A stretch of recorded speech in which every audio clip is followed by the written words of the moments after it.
I have been asked to be the spokesman for this Allied Expeditionary Force in saying a word of introduction to what you're about to see. It is a story of the Nazi defeat on the Western Front. So far as possible, the editors have made it an account of the really important men in this campaign. I mean the enlisted soldiers, sailors, and airmen that fought through every obstacle to victory. Of course, to tell the whole story would take years, but the theme would be the same. Teamwork wins wars. I mean teamwork among nations, services, and men. All the way down the line, from the GI and the Tommy to us brass hats. Our enemy in this campaign was strong, resourceful, and cunning, but he made a few mistakes. His greatest blunder was this. He thought he could break up our partnership, but we were welded together by fighting for one great cause, into one great team, a team in which you were an indispensable and working member. That spirit of free people, working, fighting, and living together in one great cause, has served us well on the Western Front. We in the field pray that that spirit of comradeship will persist forever among the free peoples of the United Nations.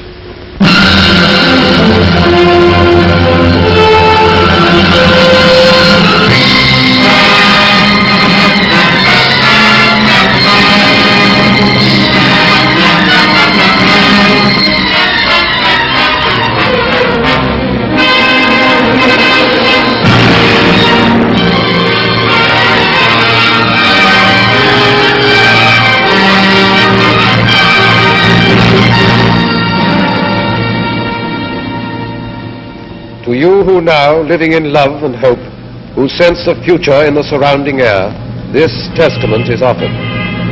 Here you may look on the violent fragments of our age and the once thinness of the little thread that made us then the citizens of freedom. For dark was Europe and the face of man when this begins. The nation had gone mad and struck out everywhere the compass knew. The ebb tide of our honor fell away and left its wreckage on 100 coasts. The German cast his fires about the globe. His strength, drawn from the smoking Saar and Ruhr, lay in our weakness. And at last his conquests smoldered behind the barriers of his arms. Along the channel where the sea strikes France stood the West Wall of concrete, stone, and steel to mock the frail hopes of the petty free. Wounded, hard-pressed, and wasted on our strength, almost like madmen then, we planned to breach the wall and smash the German spine. But where? We searched the coast of Europe like fierce eagles. Between low Flushing and deep-harbored Cherbourg, our eyes sought out the place of the assault. Exits and tidal range marked shallow Flushing off. Sand and the wind cancelled the Belgian coast. The North Seine beaches were too small, and cliffs barred the approaches. Cotentin, too narrow. The Pas de Calais, heavily defended. It all resolved on Normandy, on Caux. There planes could land upon the carpet ground, the coast defenses were more light, and tides had a good range, and men were safe from winds. So on 5 miles of still unbloodied sand, the fretful course of fate would be assailed by armored nations. Now our people bent to the construction of a steel array and took the builder's hammer in their hands. It seemed almost as though the sun stood still till our free peoples, full of rage and power, heaved through the air the ponderous spear of war. This is our people's story, in their words.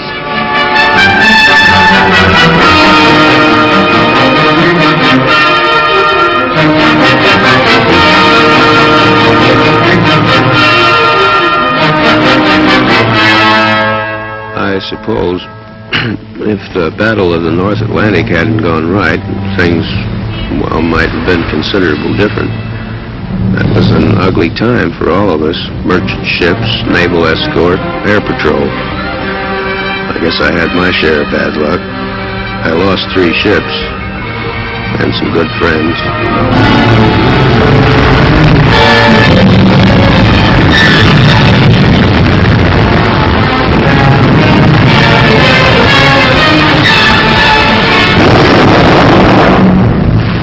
I remember reading somewhere that when a seagull comes down on a patch of oil, its feathers stick together and it can't get off the water again. There must have been a lot of dead seagulls around the North Atlantic. Of course, we only saw it happening on the wall map, and yet it was, well, quite real. When I started there, those markers we used reminded me of toys out of some children's game. But soon they became U-boats and ships carrying cargoes, food and supplies and weapons, and men to use them.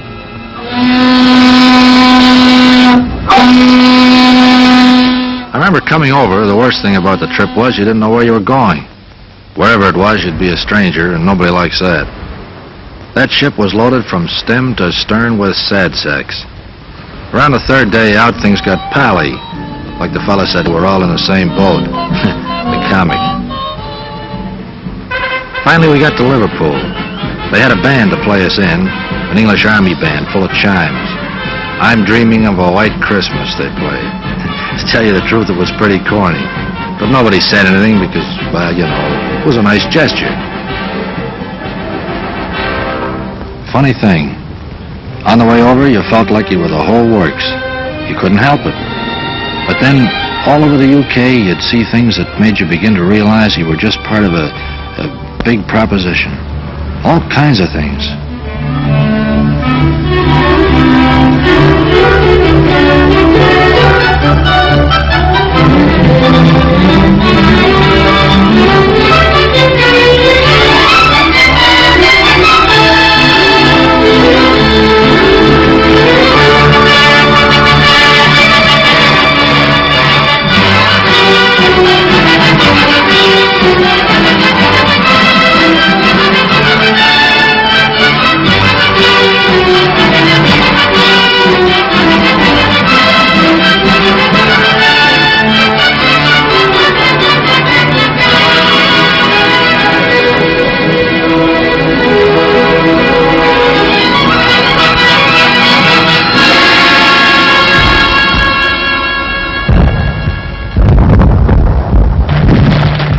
I was a pre-med student at Johns Hopkins in civilian life.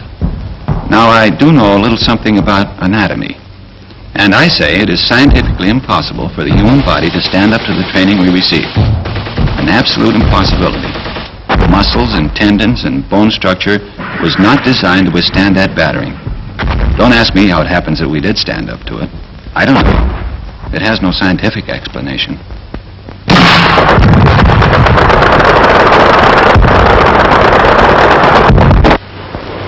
Here, listen to this, out of one of them army pamphlets.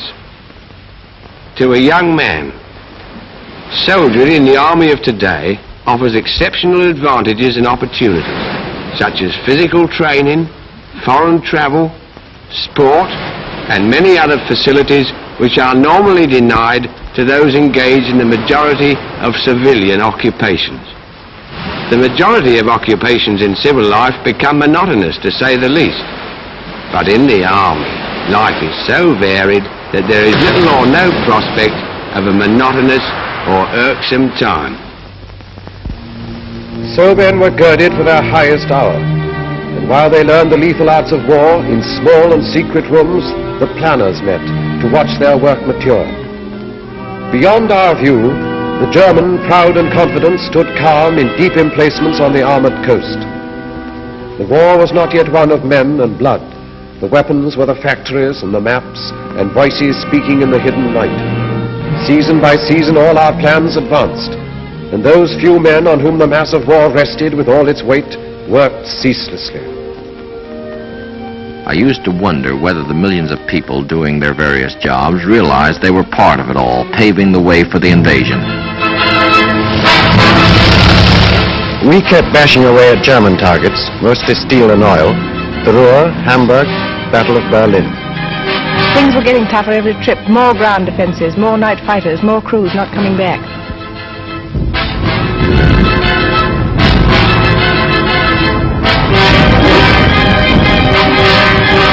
We got away early in the morning. Sometimes we'd see Lancasters coming back. A lot of times we'd stoke up the same targets they did. We beat up aircraft factories, too. It was a D-Luke service, day and night, 24 hours a day.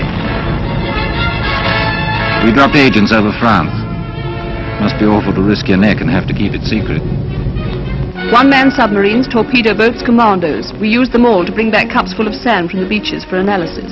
It had to be quick drying with a solid clay foundation. It would have to support 30-ton tanks. I must have photographed nearly every field in France. The real job, of course, was the Caen area, but I didn't know that, nor did Jerry. We dropped stuff to the Mackie, arms, ammunition, sabotage materials, and so on. Then went over ourselves and taught them how to use it. We built it to specification, but we hadn't the least idea what kind of a gadget it was.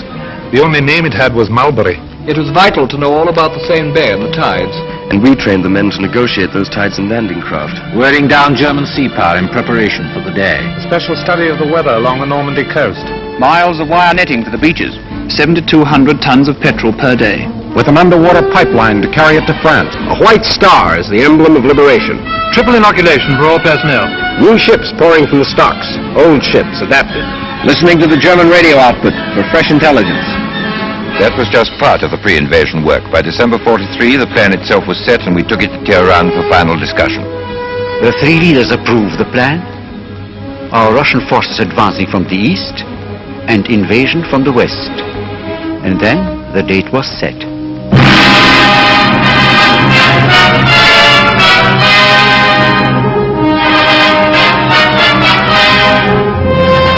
I assumed command at Schaif with the best all-round team for which a man could ask. Some had already been working for months in England. Others I brought with me from the Mediterranean. We adopted first a master plan, and then had to coordinate every last detail of the ground, sea, and air plans. While this was going on, we led off with an air show designed to make the landing points as soft as possible, to batter the German communications, and to make certain we'd have control of the air. It was quite a show. Those airmen did a magnificent.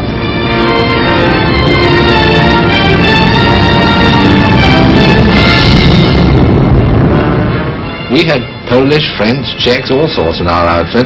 They'd natter away in the mess about what they'd been up to. The only word you could ever make out was marshalling yards. Us bombardiers seemed to do nothing but look down on French bridges those days. We used to ask each other, have you cut any good bridges lately? Well, finally, there was only one whole railway bridge left over the Seine between Paris and the sea.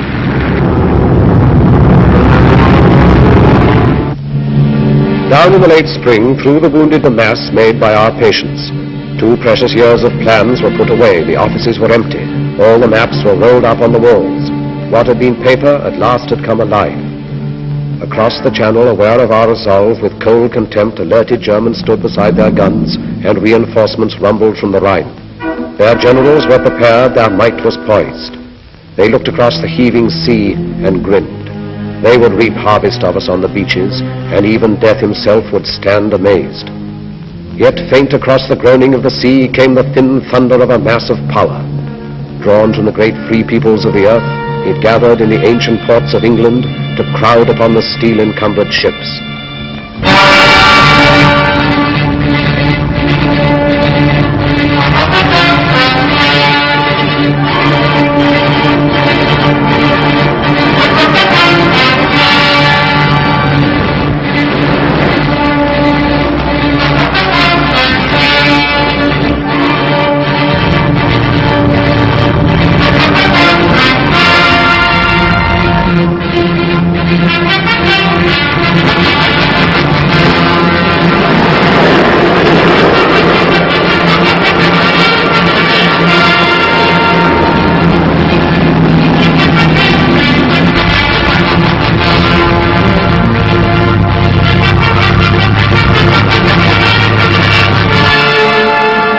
It was a funny sort of feeling marching down to the ships. We'd done it plenty of times before, of course, on schemes and that kind of thing. They didn't tell us this was the big show. Might have been just another exercise. Some of the chaps cracked gags. They wasn't very comic, but we laughed. I think we all guessed. The general feeling was, okay, if this is it, let's get in there and get it over with. Waiting always got on my nerves. Even waiting for a bus, never could stand it. Well, after a bit, our ship found its place in the middle of all the rest of the stuff. And there we stayed, for days.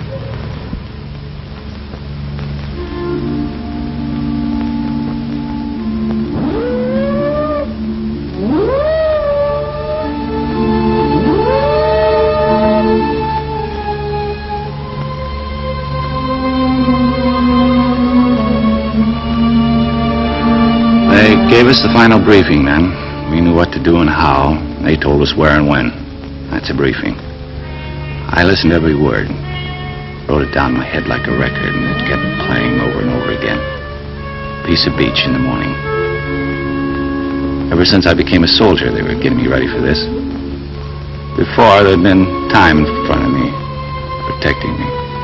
Now the time had worn away, and there were only a few hours left. In the morning, I'd have to face it. I tried to imagine how much fear I would have, you know, if it would keep me from doing my job. I suppose everybody else was wondering the same thing.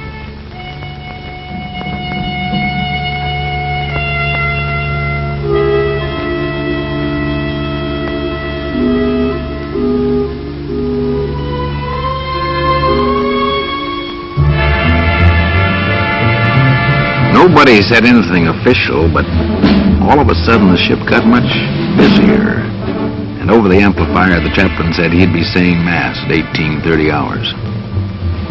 Funny, I don't think I ever believed, even after the final briefing, that the invasion was going to come off. Then a voice in the loudspeaker said, "Men who wish to take their anti-seasick pills should take the first one now." That did it.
Tugging a glider, the way we always practiced it, except that I'd never been in the air with a whole army before.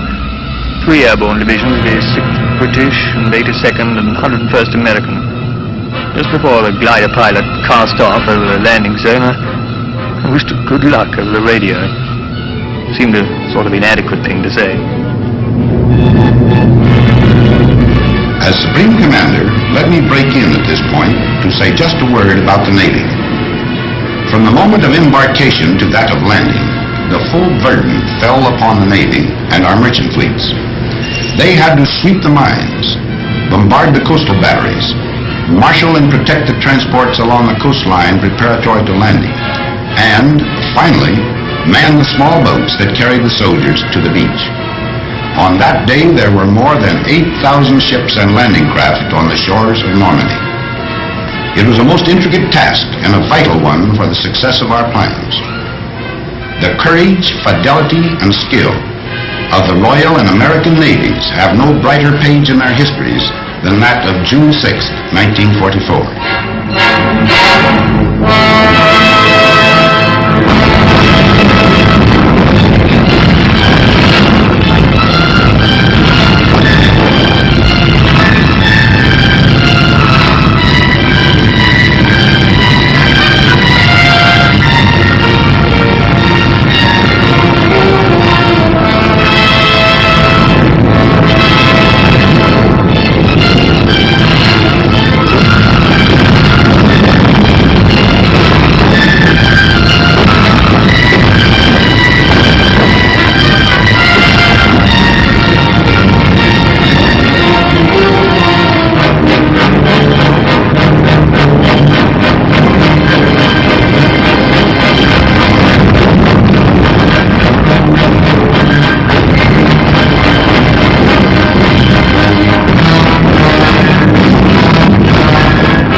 only a few people knew. It was a well-kept secret. Around daybreak, we correspondents were called and told to be at the Ministry of Information at 8. Then they told us.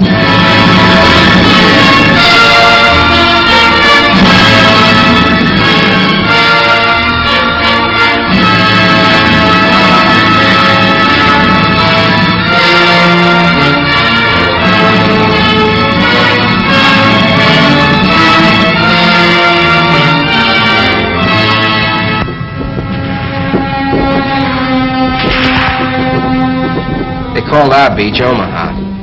Don't ask me why. I've never been to Omaha, the one in Nebraska, I mean. If it's anything like Omaha, France, you can have it. I understand Omaha was the roughest spot. We lost some good men, took a few prisoners. It was a lousy trade. We've been told what to expect, so it wasn't like a surprise or anything. It just, well, when it really happens, it's different.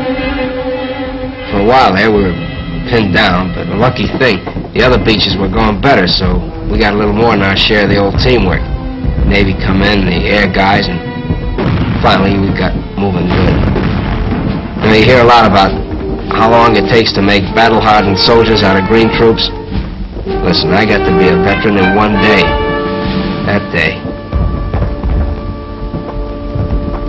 And so they paved the beaches with their blood and lurched across the dunes and reached the roads. The German parried fiercely. In the depths of rich green pastured Normandy, the 3 airborne divisions, first of all to land, fought lion-like against most grievous odds. And loud across the cratered face of France came German reinforcements. From Berlin, a voice cried out the Allies must be hurled into the sea before another day had burned its hole in history. Locked in battle, the armies clashed. Our first objective, then, was to merge all the beachheads into one, and 50 miles of men drive on together beyond the red sands through the broken wall.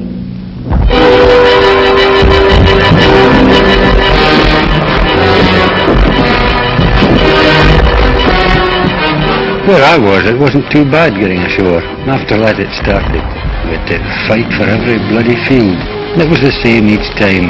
Crawl on your belly, keeping your backside down like you'd been told, chuck in a few hand grenades, then rush them. Sometimes they killed us, but we were killing more of them. The trickiest part was the farms. They were regular little jerry fortresses. If we couldn't manage them on our own, then we'd have to wait while the company commander called back for artillery support. The Navy was still with us too, chucking in shells ahead of us.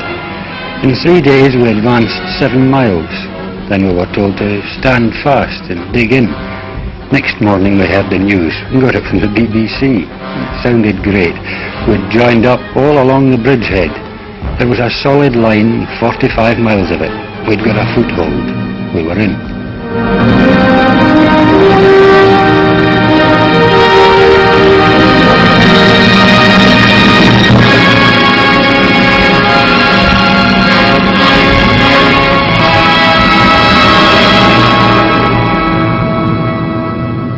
We didn't have to do much navigating to get there. You just followed the convoys. I was doing close support. We waited around, and then the ground troops would whistle us out and told us about some hard target they wanted removed, and then in we go. We were like taxis on a cab ring.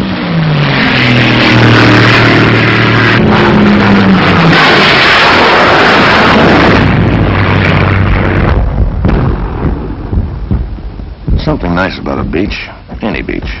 You think of a beach, and chances are you'll remember something nice. Like a party or a picnic. Pals from the old days. Girls, bathing suits. But the one I worked, Utah, looked more like a freight yard once we got going.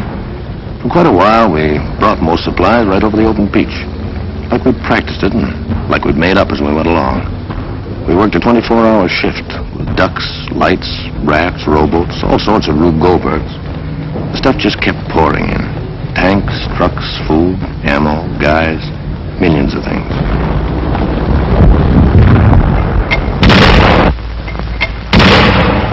We didn't think we'd spend 15 days in the same field outside Corinth, with the wood behind us and the Germans in another wood half a mile in front of us, and a little empty valley in between.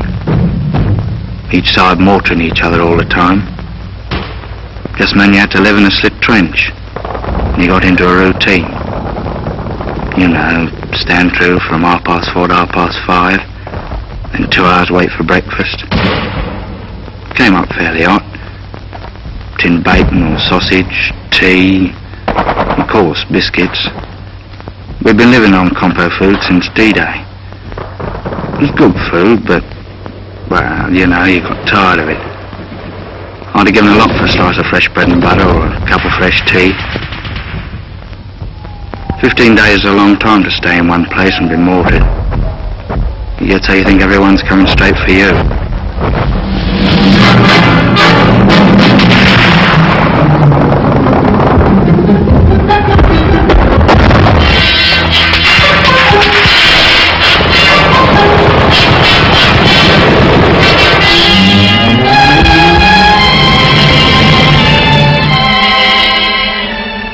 I can remember every case we ever had, especially the first one. The ambulance brought him in late one afternoon. I came over to where he was lying, and he looked up and grinned. I asked him how he felt. He said something about the German with a machine pistol using him for a dartboard. He was quiet and patient and a little bewildered. He'd never been hurt before. He asked how the fighting was going, then he passed out. The doctor came over and looked at his wounds and then swore. Said he had no business to be alive. We put him on the operating table and did what we could. The doctor kept swearing all the time he was operating. We couldn't stop the bleeding. I remember the radio news that night. They said the casualties had been surprisingly light.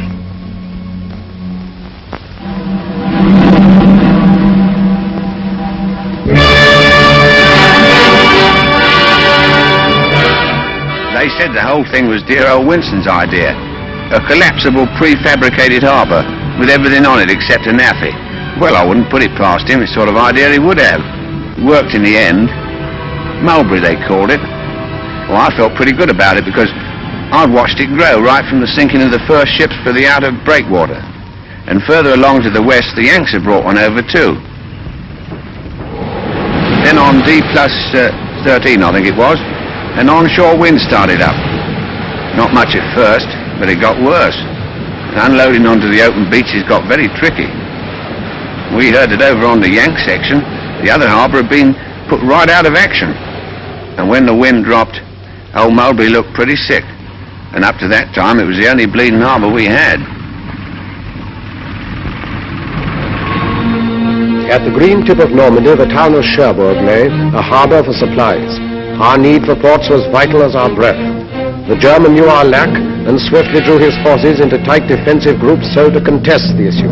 All our plans turned upon Cherbourg. All our strategy waited upon its empty docks and piers. So the Americans, sent all across Normandy to the coast, swung toward the north, impatient for the port. Through hedge and field they carved their heavy way.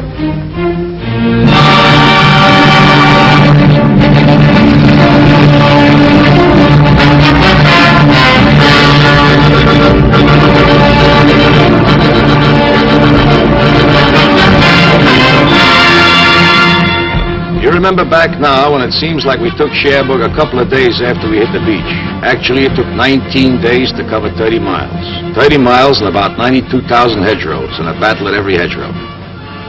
Otherwise, it was nice country, like Connecticut. Pretty trees and orchards, lots of cows, and nice little farmhouses. The apples were too green to eat, I remember. We hit it all fine with the people. Farmers, nice people. It got tougher when we pulled up on the outskirts of Cherbourg. They had great defenses.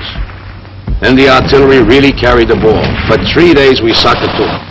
Sometimes we were pouring in at point-blank range over open sights. Finally, old von Schlieben, the German commander, tossed in the sponge. That's after telling his men to fight to the death. We took Cherbourg on June 25th. Everything was rosy except the harbor we come from. The Jerrys had really smeared that harbor. But right away our guys went to work cleaning it up. And the way they tore into it, you could see that pretty soon it'd be waiting for us fine. Then, well, we fought our way up the peninsula. Now we'd have to fight our way out of it.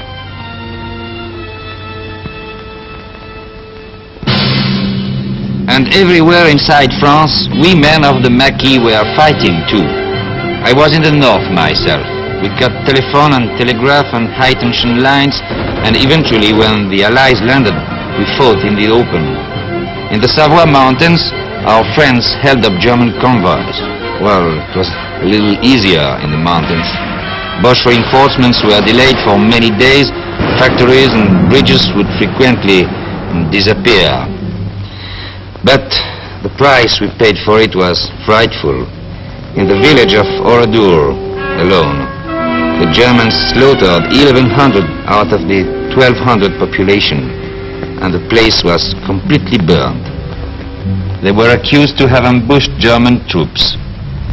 Every house was destroyed. Women and children died in flames in the church where they had been locked. Yes, the price we paid was very great, but our job was done. Caen is a town through which the easy Orne ripples its slow way to the waiting sea, capital of Normandy, and here the British struck a stone wall of Germans. This was no Cherbourg advance, a knife thrust through the fields, but rather was the grinding of a drill, inch by inch forward. Here it was the German feared a quick breakthrough to the River Seine, and here it was he massed his army's best, 10 of the 12 divisions of his armor, paratroops, SS men, the young, the cruel, against the veterans of Alamein. We wanted him to fight here and to hold the battered ground, because the future plans depended on him standing where he was. At Caen, the dust was diamonds. Every foot of ground was priceless, for by midmost summer, Caen was to be the pivot of the war.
Was the first decent-sized town we'd taken, but there wasn't any celebrations because we knew nothing had been settled. Jerry was as strong as ever. One of the men said, "God, are we going to have to go right across the world doing this to beat them?" Because most of Caen was dust, just plain dust. I wondered what Hamilton back home in Canada would look like after a beating like that. Well, anyway, our tanks and the British started massing and moved south out of the city. We knew there was a big do coming up.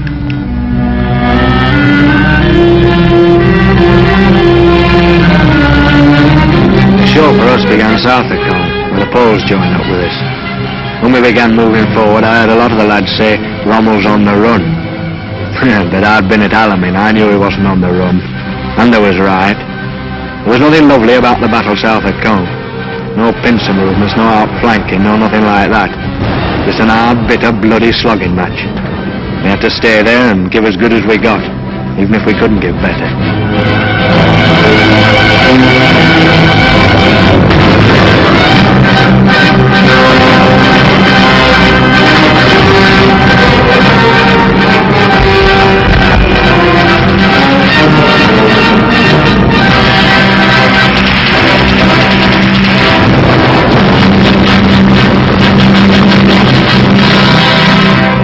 Beyond the rubble and the dust of Caen, the Empire troops kept up their endless pressure. The German did not dare to disengage, but fought with all his cunning and his strength, still unaware of what we planned for him. West by St. Lo, the base of his defense, Americans were poised and bent to fire an armored arrow that would set alight the flame of freedom through the whole of France. But till St. Lo was seized, the arrow waited.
1 minute it's quiet with the birds singing. The next minute the column Sherman tanks coming around the corner going wide open. My buddy says, where those tanks come from?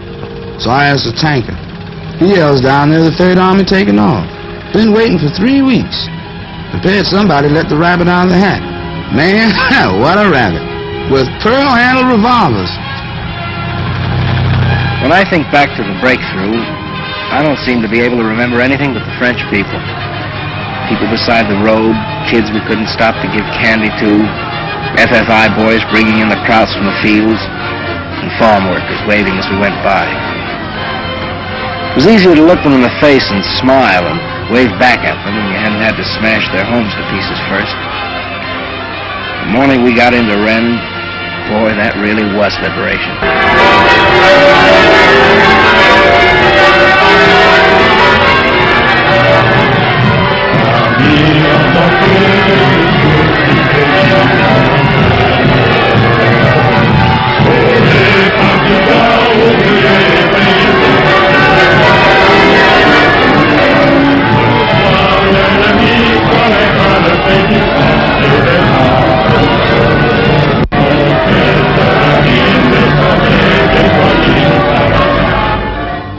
At Rennes, American armor planned to drive east and northeast, and thus surround and take the German corps divisions in the rear. The foe laid plans to stop the arrow dead by cutting its supply route at the point where it stretched narrowest along the coast. So a great force exploded toward Mortagne, hoping at Avranches to achieve the sea and drag our hopes down to the smoking ground.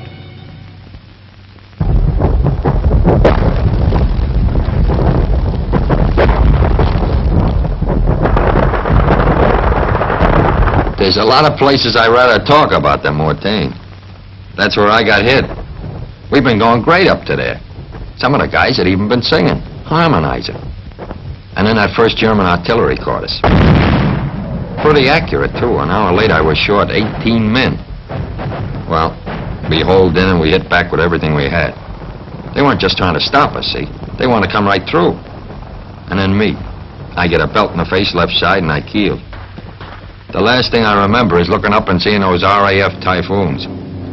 When I heard them screaming up ahead, I thought, geez, I'm glad they're on our side.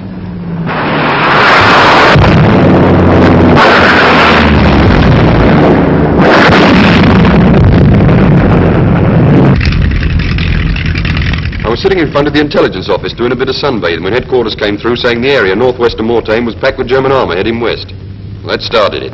For 6 hours, the wind kept it up absolutely non-stop. Take off, attack, land, refuel, rearm, and take off again.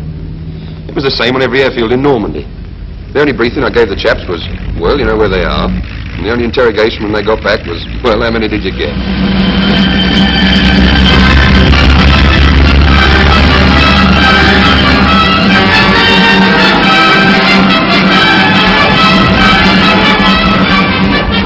3 days it lasted. Every kind of soldier was in there and every weapon. For me, it was just eating and smoking and loading at 105.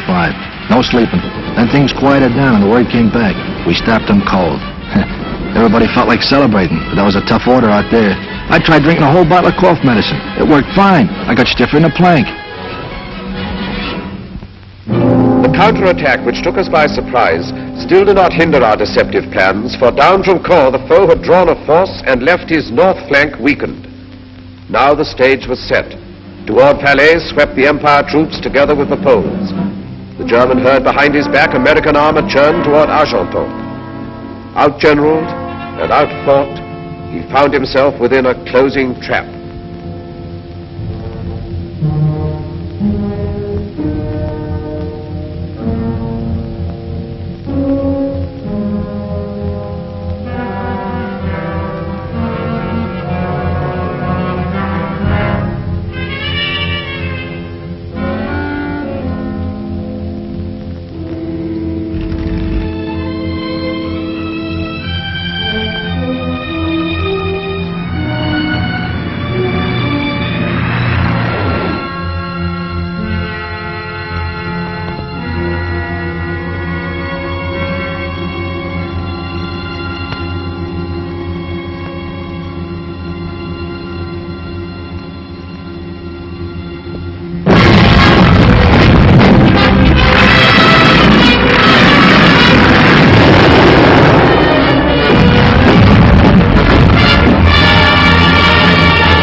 I've covered them with a gun down to the clearing stations. Thousands of them. And all kinds. The tough ones with the smile froze stiff on their faces by shell fire. And the plain Joes that had too much and ready to tell you that. And their poker-faced officers that never lost the poker-faced look. The SS, the parachute troops, the old soldiers off the Russian front. I've seen them all. The Hitler youth babies looking like they walked out of Lincoln High. Expert killers. Smart Alec with their talk of rights under the Geneva Convention. And asking, when do we go to America? And the other guy who crawled out of a hole with his hands up. All through and talking too much. Ready to swear he hated Hitler all the time. The kids that knew how a machine gun worked and nothing else. Grinning like they were still on top, so he could hardly hold that trigger finger still. The middle-aged guys wanting to tell you about the wife and kids. You'd let them. And they were through killing when I saw them. And through getting killed, too. And some of them thought they were lucky, and others didn't. And some didn't give a... I covered them down to the rear where it was somebody's job to find out what made them tick. But it wasn't my job to figure them out. I just kept them covered. And brother, I never gave them more than the Geneva Convention. And that was all. American tanks ground on into the east toward Paris and the Upper Seine. Before them, the Germans helter-skelter fled away and saw retreat, or stood with hands upraised by roads all littered with their smoldering gear. And still the tanks ground on beyond the smoke into the unscarred country. A good solid map, well delineated, is an absolute must for a modern mechanized army traveling at high speed. In our division, the issuing of maps was my job. When we broke out of the Cherbourg Peninsula, my department had the situation well in hand. Then, for us, everything went mad. Stark, raving mad.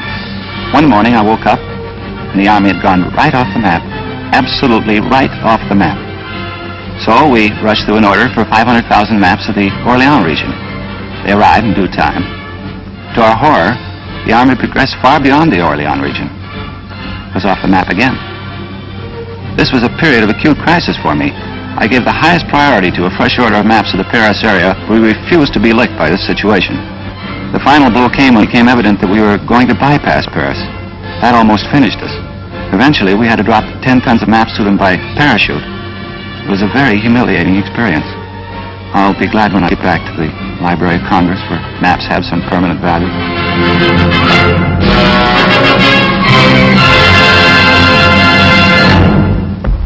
While the Allies were fighting near Paris, we French soldiers of the Leclerc Division were fighting in the Normandy fields. And suddenly an order came. Go to Paris, it said, and take it. The Allies, after having equipped our division with tanks, guns, rifles, lorries and jeeps, that night decided to give us Paris too. So at 4 o'clock in the morning, the division starts rushing on the roads. And in the sky, on the right, on the left, everywhere, the American Air Force protects our trip. What a trip. 250 kilometers in one day. I think I'll tell it all time to my grandchildren and bore them with it until I die. At the beginning of August, we in Paris were seized by rumors. What could be confirmed was towards the middle of the month the Germans started to leave the city. Yes, those were the same Germans who had signed 25-year leases on their apartments. Then, on the 14th, our police went on strike. The next day, the Gestapo left. That was the day, too, when a police car opened fire on a German detachment on the Place de la Concorde and began the battle for the city. After that, it seemed the French flag was hanging from every window. All the flags were made of curtains, old dresses, rags, everything, it didn't matter. 4 days later, we heard shouting coming from the Hotel de Ville. We started running. Me, my husband, everyone in our house. As we ran, people were screaming. The French army had arrived. When we got to the Place de l'Hotel de Ville, we saw it was true. I kissed my husband because he was crying. It's funny. We began to realize how unhappy we had been for 4 years and how lucky we were to be alive on this August evening.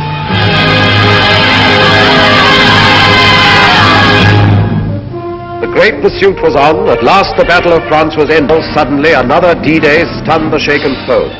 2 armies struck, American and French, along the broad-beached southern coast of France.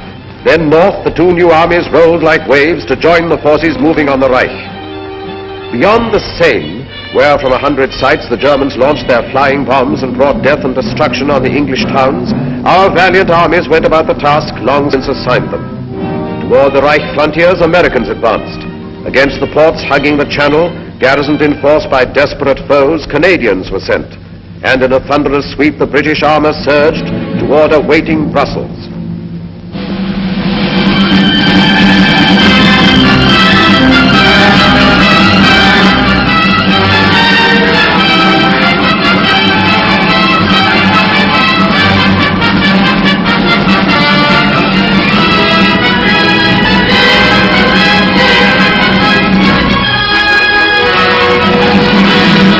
People of Brussels laughed and cried and threw flowers in the tank and said, "Goodbye, Tommy," when they meant to say hello. Man, they were happy. I suppose they were no longer afraid.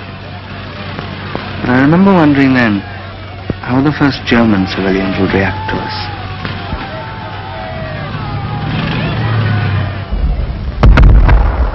I remember one day we were coming across a big flat field. Didn't look like nothing special. I hopped a barbed wire fence and a guy says to me, "Guess what?" So I says, "What?" So he says, "You're in Germany." There's a sign over there says. Then like a dope I thought, well, it won't be long now. I want to quit over the fall of Paris and pin Bob on Brussels. And I had a fiver on it being over by October the 1st. I remember the point system for getting out of the Army came out about this time. I began to think of that great chalk-striped double-breasted suit in the mothball. I was in the 7th Army coming up from the south of France. One day a lieutenant said, "Take a ride with me. I got some prisoners for you to guard." "How many?" I says. "About 20,000, he said. A whole German division had surrendered." We Canadians were advancing in the north. And one day we came across a thing I'd never seen before. I guess it's a flying bomb site, the officer says.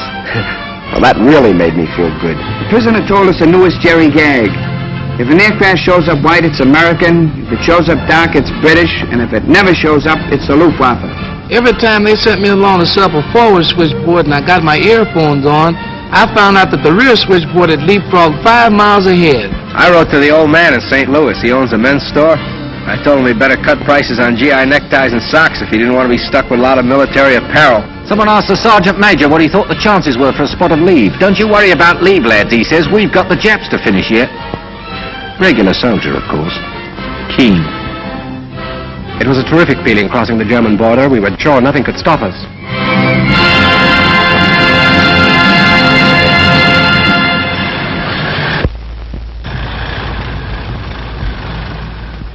Then it happened. Just outside Metz, we ran out of gas. And there just wasn't any to be had. I looked at my 30-ton Sherman sitting there, a useless hunk of iron. I wanted to bawl. I don't know how far we could have gone on, who knows. But just stop and sit there in the road. I knew then we were in for a rough time. When we took Aachen, the rations were short and mostly K rations at that. But we ate. Then we started to run low on ammo. Well, that was serious. You can't kill a man with K rations. At least I never heard of such an instance. From Antwerp to the Belfort Gap, our drives came to a stop. We could not then proceed until we had a port through which supplies could reach our armies. Crouched beside the quays, the German suicide garrisons held the port so sorely needed. When the German port strategy became apparent, we had to move swiftly to counteract his plan. We captured Cherbourg in a mighty rush, but he hung on to other harbors, and when he couldn't do that, he destroyed them. That was the story at Brest, where American ground, air, and naval forces fought such a long, bitter battle. In Brittany, where we were joined by French resistance forces. At the channel ports of Calais, won by the Canadians.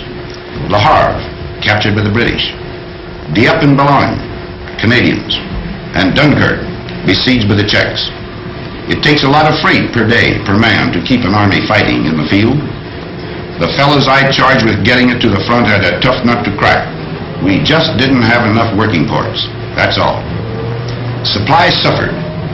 Our offensive was slowed, and the German was gaining time to consolidate on the defense line. When our supplies petered out, we'd just reached the Siegfried line. That's as far as we got. We went through the first part easy, Dragon's Teeth and stuff like that. Then we hit the pillboxes, forts, obstacles, hidden positions. It was like going into one of those joints in Coney Island where you get lost. But instead of mirrors, they had guns. With supplies, maybe we could have cracked it then. Maybe not. I don't know. Frontal assault upon the Siegfried line was for the moment fatal. There, encased in trench and pillbox, lurked the German power. A hydra 100-headed, still unslain. And all the cunning of 1,000 years of war had gone to mold its walls of steel. Yet every line must somewhere have an end. In southeast Holland, nothing lay between the British Army and the German plain except 2 rivers and a town. And so we made our plans. To send an airborne army down to seize Eindhoven and the bridges at Nijmegen and Arnhem. Then to hold them for the force that would sweep up like thunder from the south. Thus, where no line existed, would the Rhine at last be crossed in force. I was to jump north at Arnhem, so I sat right forward by the window. I could see nothing but blue skies and Dakotas with the fighters up topside like midges. One of the boys was reading a newspaper. He showed me a funny piece in it. I couldn't laugh. The coast of Holland came along before I was ready for it. Someone yelled, "Running up now." We got to action stations. I remember thinking, what a bloody bit of bad luck to be bumped off now when the war's nearly over.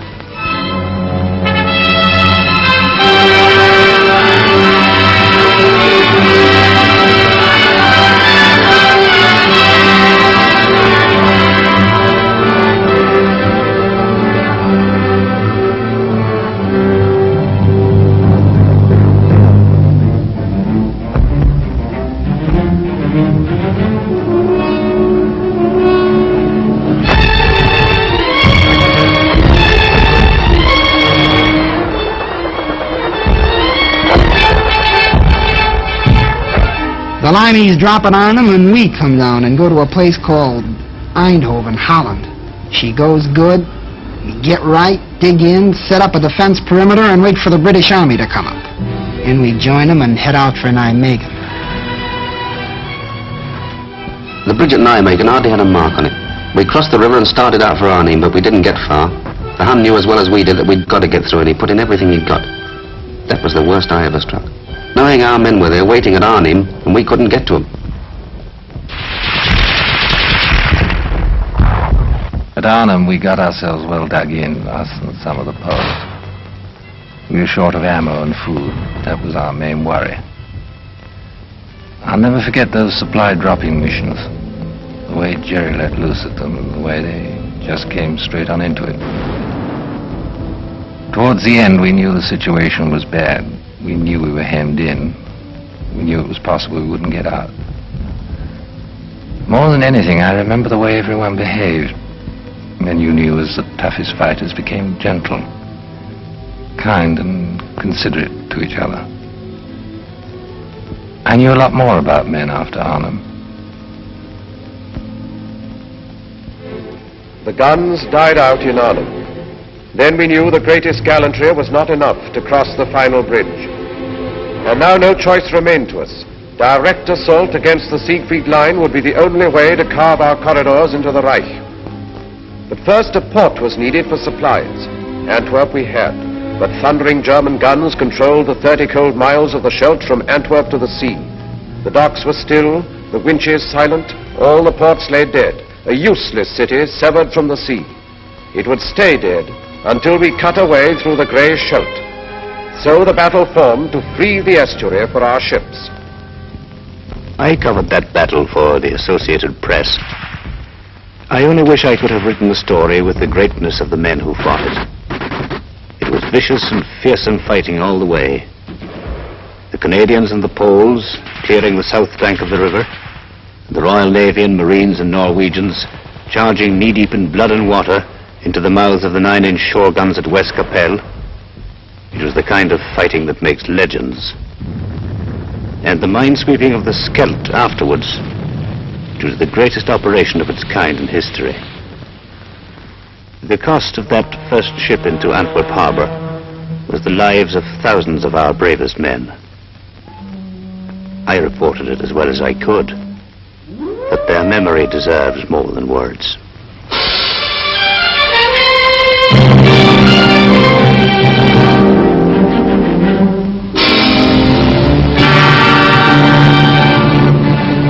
I was hauling on the first convoy out of Antwerp. When I got to the front, I saw more empty supply dumps than I liked to see. The boys wanted to know where the stuff was. You can't fight without stuff. Anybody knows that. I made lots of trips. I don't know how many. Driving all day, all night, singing so as to keep awake. Songs like, Milkman, Keep Those Bottles Quiet.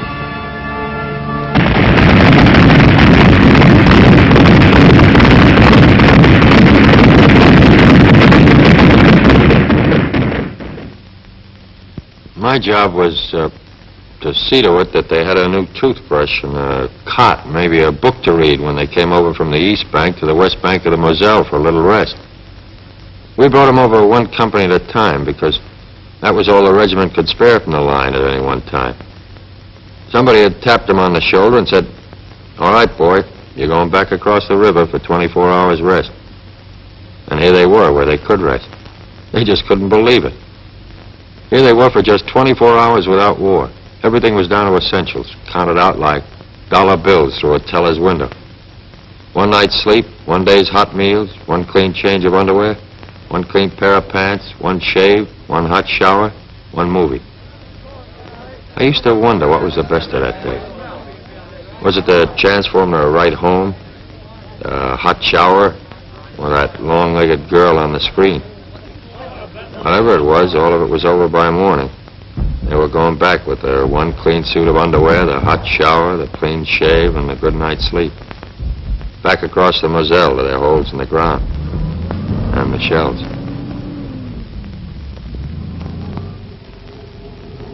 By that time, we knew we were going to see a winter campaign. There was no way out of it. The Germans were dug in and they were tough. And it was plain that until we got a lot stronger, we weren't going anyplace. The squadron was operating whenever it could. There wasn't a lot of flying. We were iced up and fed up. Suppose you're having a swell time in Paris, my cousin wrote me. With all that perfume and silk stockings and that champagne. They called our end of the line south. We were in the Vosges Mountains with the American 7th Army. But it was very little warmth in this south. I recalled with pleasure the Mediterranean where we had landed in August. Ah, but memories do not keep one warm. Before I joined the army, I'd have thought it was certain death to dig a hole in my back garden and live in it for the winter, but that's what we did. The sergeant said, "Well, squirrels do it every year." Yes, I thought, but they don't man machine guns as well. There was no heating in our Brussels office. I put on so much under my uniform, they called me the bundle from Britain. I never smoked before, but pretty soon I found myself smoking as high as a pack a day. I worried about that old law of percentages. My company was melting away. You'd look up one day and be fighting alongside a stranger. It was a lonesome feeling.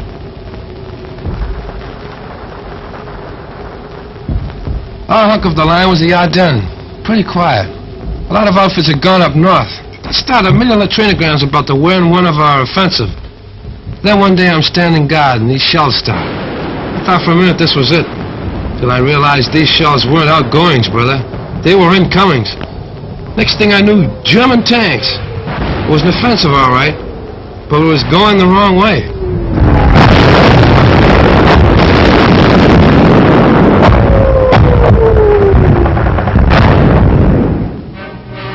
The offensive we were mounting to the north was suddenly forestalled and set aside, as through the rugged, thinly held Ardennes von Rundstedt struck. He cut a fiery path through the American lines and sent his tanks desperately driving toward the River Meuse. A night of fog and pale December frost saw the beginning, none foresaw the end. He aimed for Antwerp's harbor through Liège, and all our plans held fire while we bent our strength to curb the Germans in the Bulge.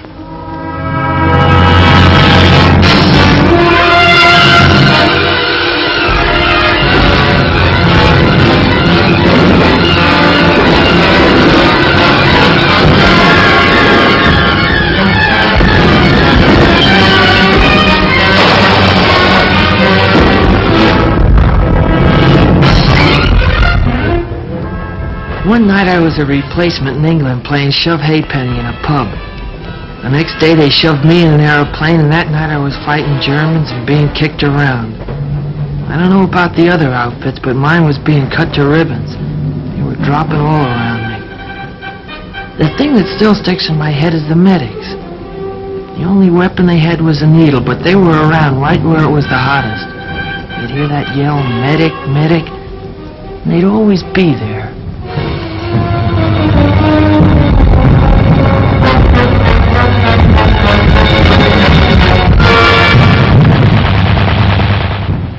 Our whole division got a presidential citation for what happened up at Bastogne. Even me, just a cook. I'll never forget that old lieutenant running into the field kitchen and hollering at me if I had any idea how to operate a bazooka. I said no, and he said, well, you're going to learn now, son. I did, and I'll be doggone if in the first shot out the barrel I didn't get me a Jerry tank. Got interviewed later by Stars and Stripes. They said it was a crackerjack story. I tell it at the drop of a hat. We've been up north where things were a bit static, so we were quite glad to be moved down to the top side of this bulge. Coming down through Belgium, we noticed how scared some of the civilians looked. Natural, I suppose. We were held in reserve for a week, and then they sent us into action.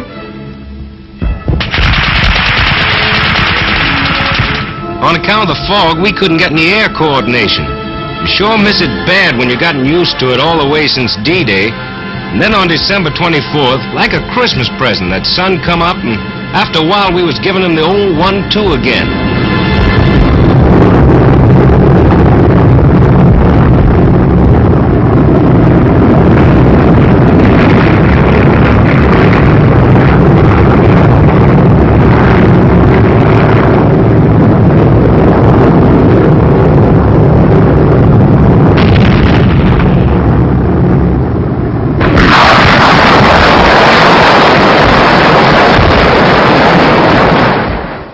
We stopped them dead, finally. It cost us plenty of men, but we stopped them. And we started moving ahead again. The rest of us.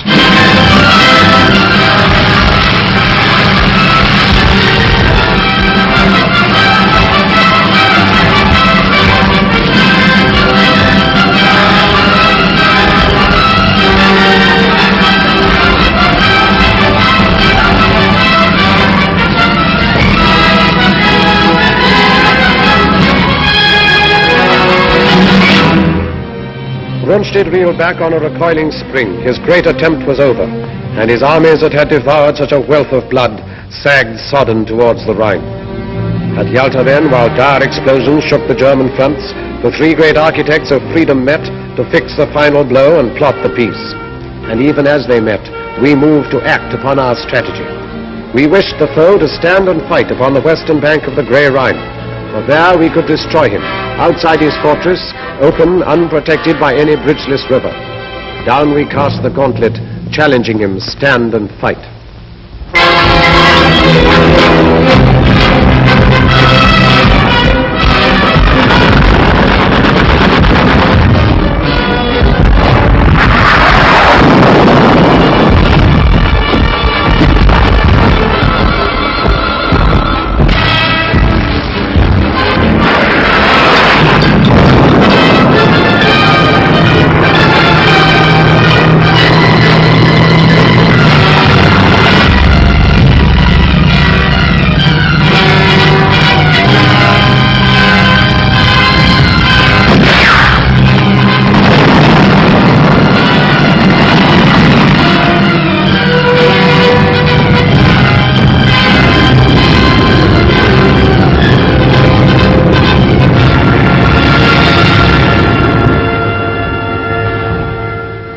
We were attacking the north of the Canadians, round about the Reichswald forest and Dutch frontier area.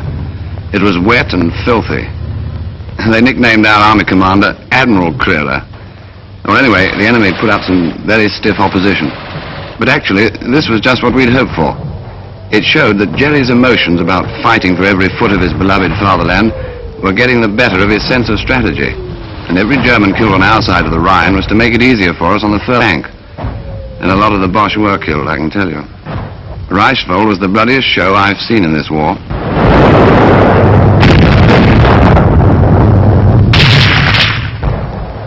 was one of a push. The captain told me 8 divisions. He usually knows. He follows things like that. I was with the outfit that took Mönchengladbach, I think you say it. There weren't many civilians in the streets, and even the ones that were there we weren't supposed to talk to unless we had to. There was a $65 rack for fraternization. I wonder how they happened to figure out that number. I mean, why 65? We could see the Cologne Cathedral a long time before we got there. That tower was our objective. It was on the Rhine River. We went fast, and by the time we got into town, there wasn't too much fight left in them. Cologne was mangled, all right, but there were still a few buildings standing. I was sorry.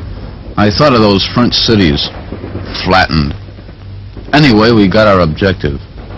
Now we had to cross that river. I thought they must be very short of men when they put us sailors at a battle dress, lugged the assault boats on the trucks and sent us across Belgium by road.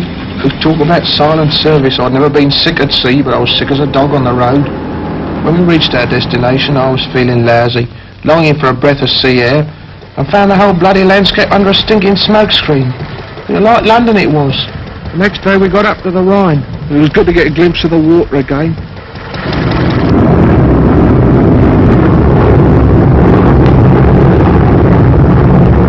Our Air Force has given the old lumps on the east bank of the Rhine, but I was still nervous. The Germans had blown the bridges, and we knew the crossing would be amphib.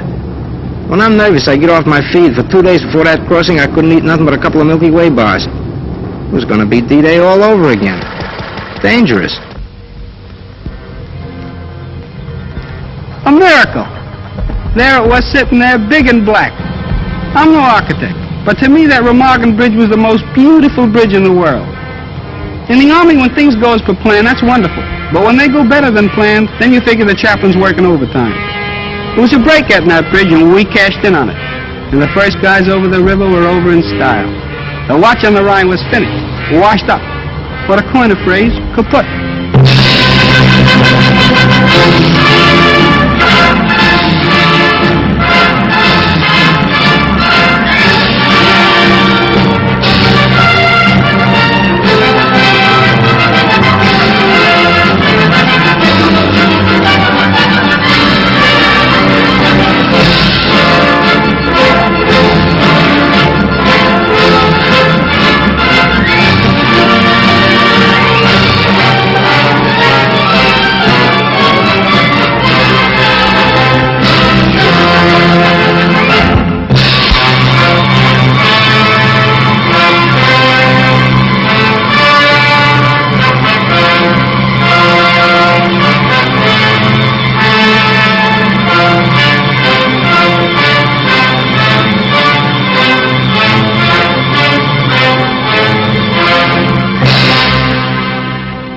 We got across okay and everything was going fine. But suddenly I gets detailed to guard some German prisoners.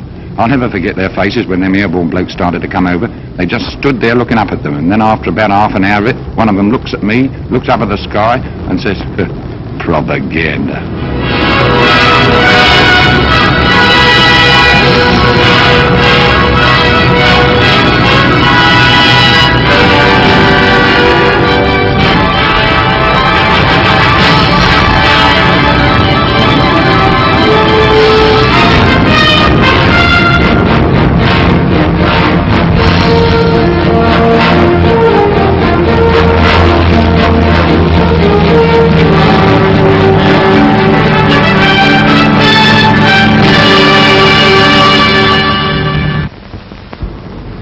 The Ruhr Pocket was the first big objective across the Rhine.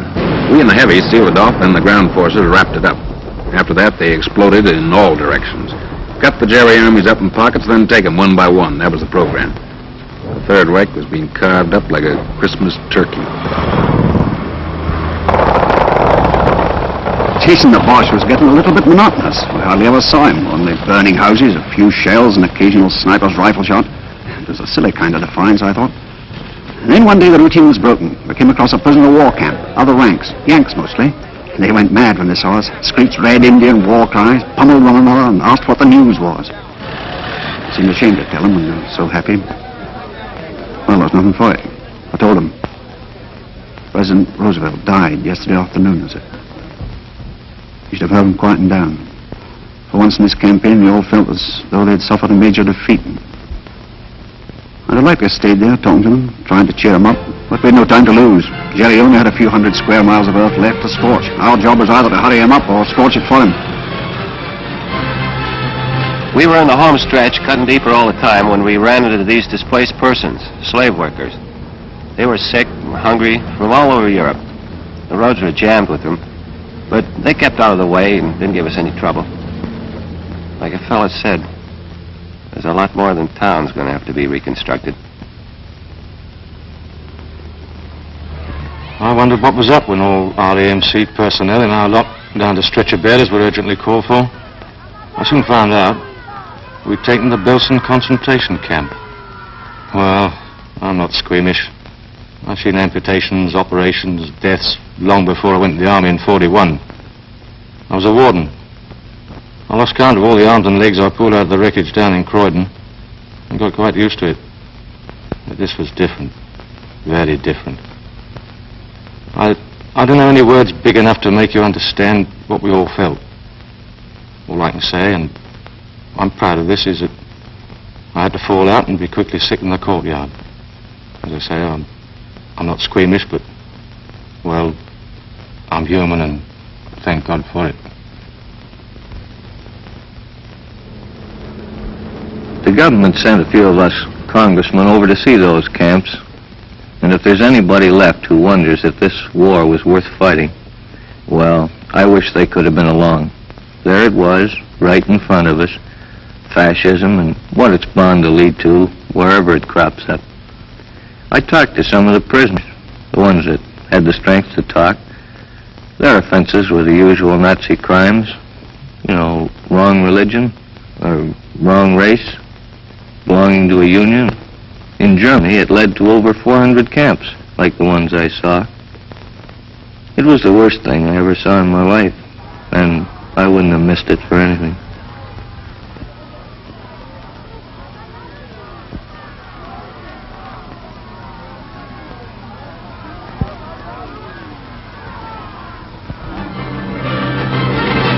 When an army gets to moving in a hurry, that's where air transport comes in. We'd been flying in the stuff along with the British Transport Command since D-Day. And towards the end, they seemed to be moving faster on the ground than we were in the air. As pocket after pocket of the foe fell, our hopes rose higher than the soaring flames that marked the broken towns of Germany. In Italy, 1 million prisoners came in, as with a single sudden blow, the German power was smashed. Then our tanks drove through the southern mountains, where the foe had hoped to make his furious final stand. The Russians took Berlin and cut the heart from Hitler's empire. And he himself, who planned to rule the earth from pole to pole, vanished like smoke among the falling walls.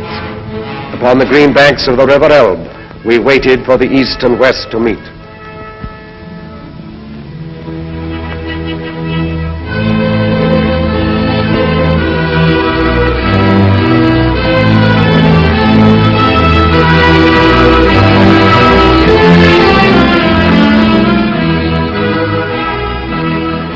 We linked up with the Ruskies at the Elbe River. I hung around for a couple of days with a Tommy gunner named Konikov. He didn't know any English, so I taught him to say my aching back, and he taught me Tovarish. That means comrade. We drank toast to Lend-Lease and had a million laughs. Then old Konikov found an interpreter and gives a toast to the great American soldier. That stopped me.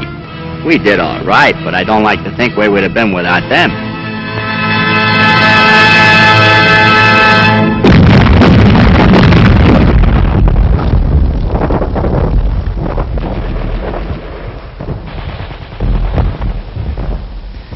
We were going towards the Danish frontier, Bremenfeld, then Hamburg. The rot was setting in. 1.5 million surrendered in the north. The fighting was nearly over, and our job was beginning. We'd been training a long time for the administration of Germany, and we were prepared for plenty of trouble. Sabotage, passive resistance, or perhaps something more violent. You know, werewolves in sheep's clothing. But as it turned out, most of them were docile and did what they were told. They seemed healthy, well-fed. Their disease was in their minds. A German woman, looking at what was left of her town, said to me, "If only you'd given up in 1940, none of this need have happened."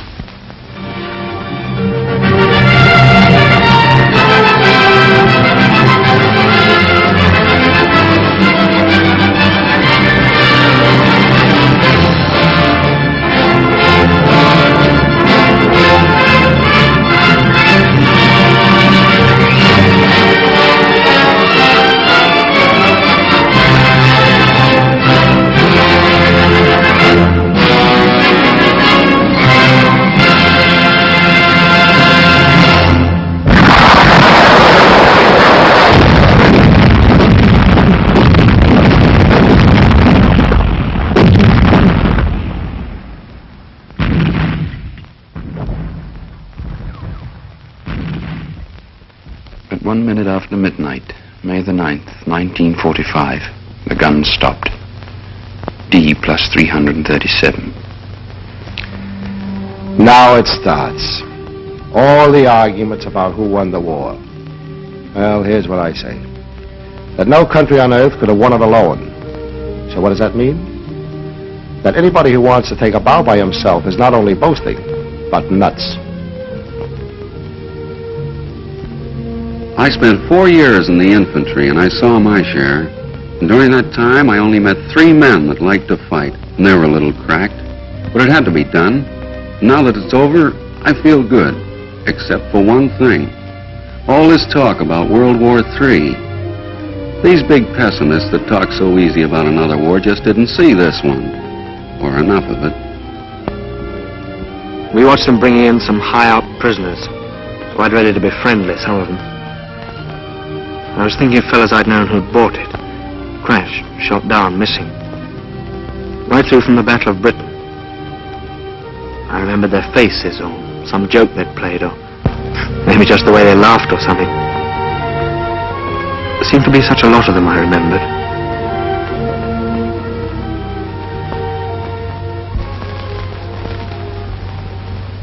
To the victor belongs the spoils. That's what they say. Well, what are the spoils? Only this. A chance to build a free world, better than before. Maybe the last chance.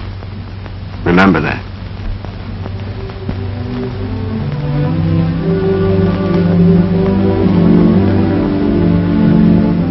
Now the time has come to put our victory to the tests of peace.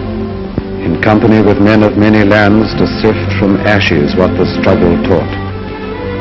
In the rebuilding of a broken earth, may we keep in our hearts this ancient prayer. O Lord God, when thou givest to thy servants to endeavor any great matter, grant to us also to know that it is not the beginning, but the continuing of the same until it be thoroughly finished, which yieldeth the true glory